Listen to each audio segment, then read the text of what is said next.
Buenas noches, chicos. Para continuar con lo que es nuestra malla curricular, vamos a entrar a lo que son patologías neurológicas, dando inicio a lo que es el ACV. ¿Qué es el ACV? Es un accidente cerebrovascular o un ataque cerebral, es decir, es una enfermedad que afecta a los vasos sanguíneos que irrigan el cerebro. Esta se va a producir cuando se interrumpe el riesgo sanguíneo o una parte del cerebro o cuando se produce un derrame de sangre en el cerebro o alrededor de él, lo cual va a producir un daño a función o de nuestro organismo. Anteriormente, el ataque cerebral se le denominaba apoplejía, el término que deriva del griego plexo y que significaba golpear. Antes de abordar un poquito más de lo que es y conocer lo que es un accidente cerebrovascular, es importante conocer lo que es el polígono de Willis. Esto es la formación de todas las arterias que le dan irrigación a nivel cerebral.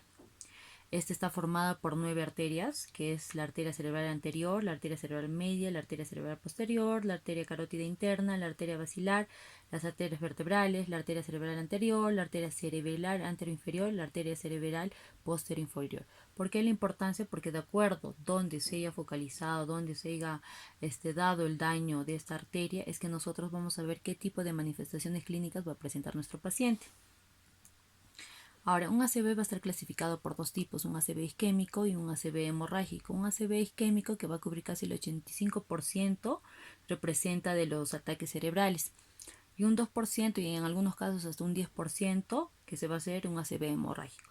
En un ACV isquémico vamos a tener un ACV trombótico o embólico, en un ACV hemorrágico que va a ser intracerebral o subaranoideo. Cuando hablamos de la fisiopatología de un ACV isquémico, vamos a ver que esto se va a dar por una oclusión repentina de un vaso intracraneal. Cuando hablamos de oclusión, hablamos de una obstrucción. Esto va a producir una interrupción completa de la circulación cerebral, lo cual va a originar la muerte del tejido encefálico, que esto puede demorar de 4 a 10 minutos. Esto, si demora el tiempo para abordar a este paciente, puede producir una necrosis y seguida una apoptosis. ¿Cuáles son los mecanismos principales de un ACV isquémico? Es una oclusión, como les decía, una obstrucción del vaso intracraneal por un émbolo de origen distante. Un émbolo puede ser una masa sólida, ya sea líquida o ya sea gaseosa. Ahora, dice una trombosis en el vaso intracraneal. Una trombosis va a ser la formación de un coágulo.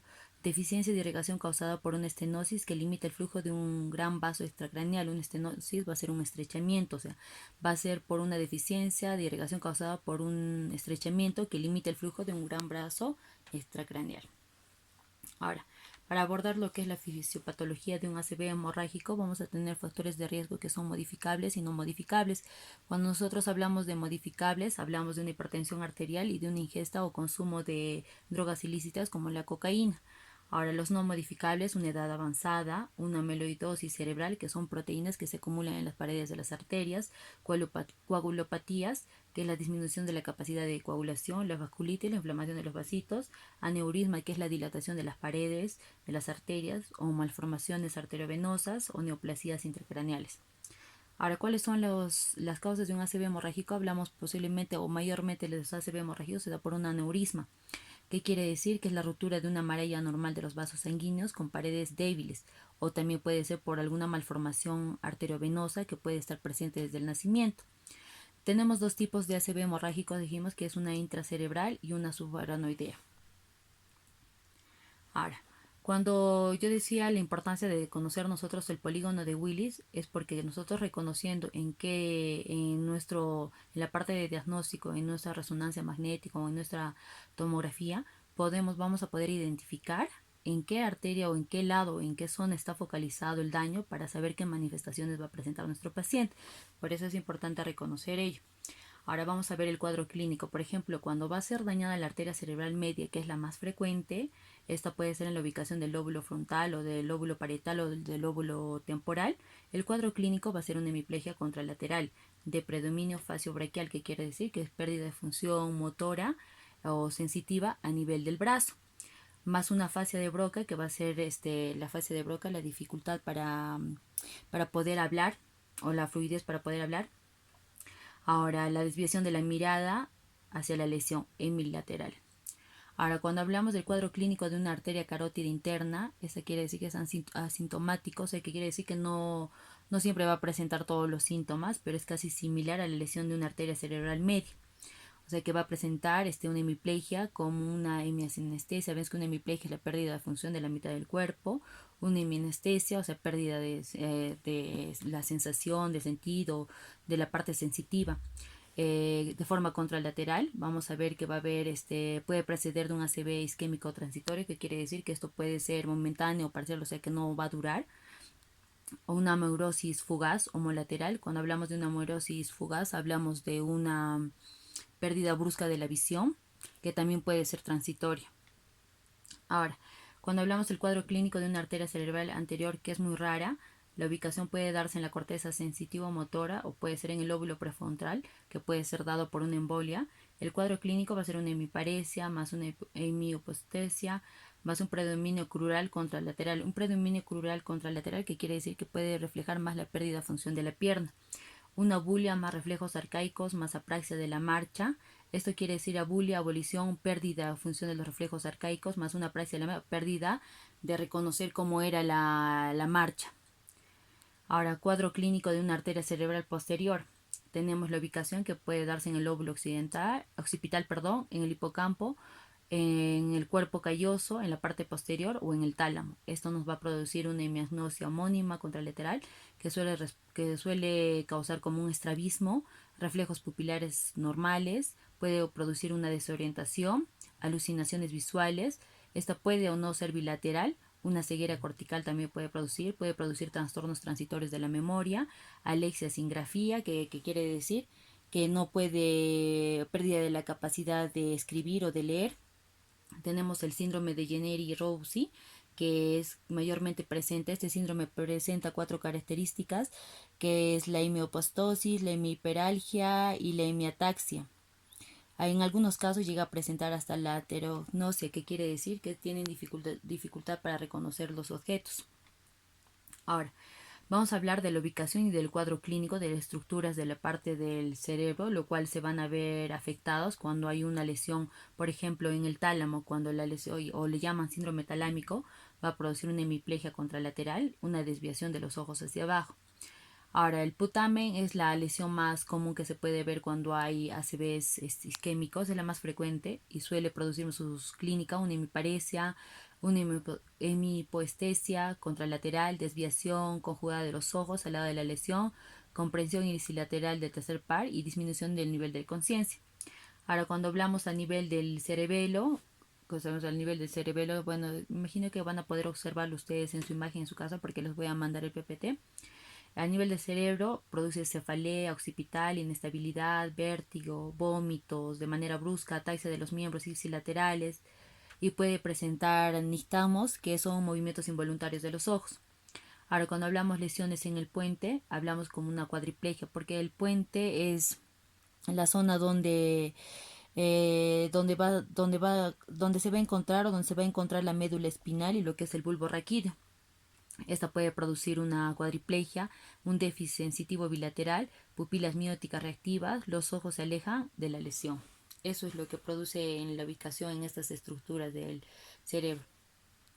Ahora, cuando hablamos de las manifestaciones en general, manifestaciones clínicas que puede estar desencadenando un paciente antes de que les dé un cuadro o un ACV, algunas veces presentan cefalea, parálisis progresiva del tercer par, defectos del campo visual, inestabilidad, alteración para hablar, rigidez de la nuca, náuseas, vómitos, otras manifestaciones como pérdida transitoria de la conciencia. Si nosotros vemos que nuestro paciente está ya desde el hecho de que tenga una hipertensión arterial, es un paciente ya de riesgo y siempre hay que indicarle, señor, que no debe aguantar mucho los dolores de cabeza. Si el pacientito nos dice empezar a sentir mareos, inestabilidad, hay que mandarle a su médico, a su control, porque ya el cerebrito nos está informando de que algo está pasando.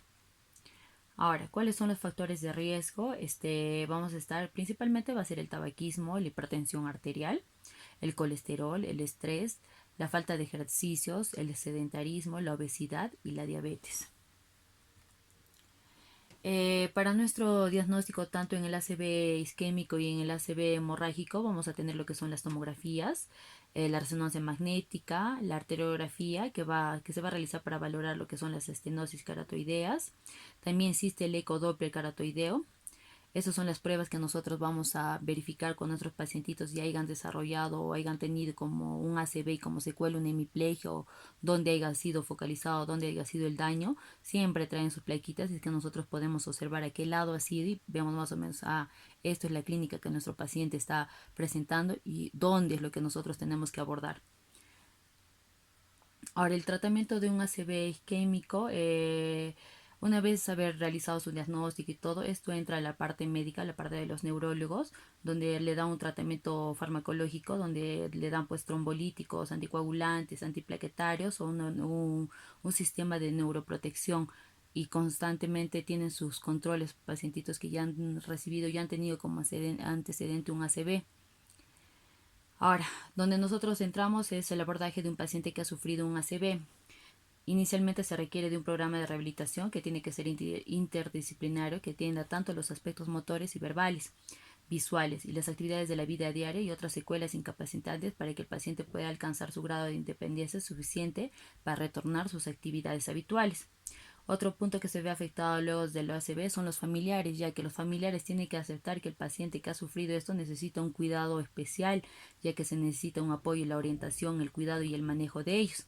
Ahora, el grado de recuperación es mayor los primeros 3 meses, que después tiende a disminuir. ¿Qué quiere decir? Que el abordaje tiene que ser inmediato. Si nuestro pacientito ha sufrido de un ACV, a los 4 o 5 días nosotros ya tenemos que entrar con la rehabilitación, ya sea con la terapia respiratoria inicialmente y después con movilizaciones pasivas, cambios posturales, estimulación propioceptiva, reconocimiento temporoespacial. No debemos dejar que a esos pacientitos lo abordemos después de 2 o 3 meses porque en realidad el cerebrito, el daño se implanta y es más difícil su recuperación. Algunos pacientes se recuperan en 2 años después de haber sufrido un ACV. Es que no todos los pacientes son iguales. Un paciente se ve que la evolución es más rápida en personas que han tenido ACV isquémico a comparación de un ACV hemorrágico que deja mayor secuela. Ahora, los objetivos de la rehabilitación uno es evitar las secuelas de la inmovilidad, adaptación a la discapacidad, implicación de los familiares, que quiere decir que los familiares tienen que participar dentro de la terapia, porque ellos cuando vienen a la rehabilitación, nosotros podemos apoyarles, dirigirles, todo, pero los familiares en la casa también tienen que darle un apoyo. Ahora, tratar síndromes dolorosos relacionados con el ACV, planificación de series de actividades y ejercicios que puedan realizarlo en casa y con el apoyo de sus familiares, como les decía. Ahora, el principal objetivo es lograr la máxima independencia para las actividades de la vida diaria, lograr la bipestación y la capacidad de la marcha de forma independiente. Ahora, el tratamiento fisioterapéutico, en un periodo agudo, o sea, inicialmente que vamos a realizarle son movilizaciones pasivas lentas de amplitud máxima, seguida de esquemas funcionales normales en ambos cuerpos. Aprendizaje de automovilización y transferencias. Cuando hablamos de transferencias, es el que el paciente empiece desde lo que está postradito en su cama, empiece primero, ¿no? Se va a hacer el traslado a su silla de ruedas y así sucesivamente la silla de ruedas tiene que pasar a un andador y del andador a su bastón canadiense. Ahora, ¿qué más estamos? Luego, a través de las movilizaciones, ahora, iniciar el equilibrio de troncos, estación, cambios posturales, que es importante en los pacientes cuando están postraditos, los cambios posturales, estimulación sensorial del hemicuerpo afectado, terapia ocupacional para adquirir autonomía. Ahora, en el periodo subagudo, es importante hacer la reeducación propioceptiva de la coordinación, reeducación del equilibrio en la bipedestación, estimulación sensorial del hemicuerpo afectado, movilizaciones para aumentar y mejorar rangos articulares y progresivamente realizar lo que son actividades kinésicas con ligera resistencia para lograr su máxima funcionalidad y lograr su mayor independencia y lo que nuestro objetivo primordial de toda nuestra rehabilitación es lograr la bipedestación y la mayor independencia en ellos. Bueno, chicos, eso sería todo en cuanto a lo que es ACB. Yo les voy a mandar el trabajo en PPT, les voy a mandar y deseo que de igual manera ustedes desarrollen. Vamos a dar los temas.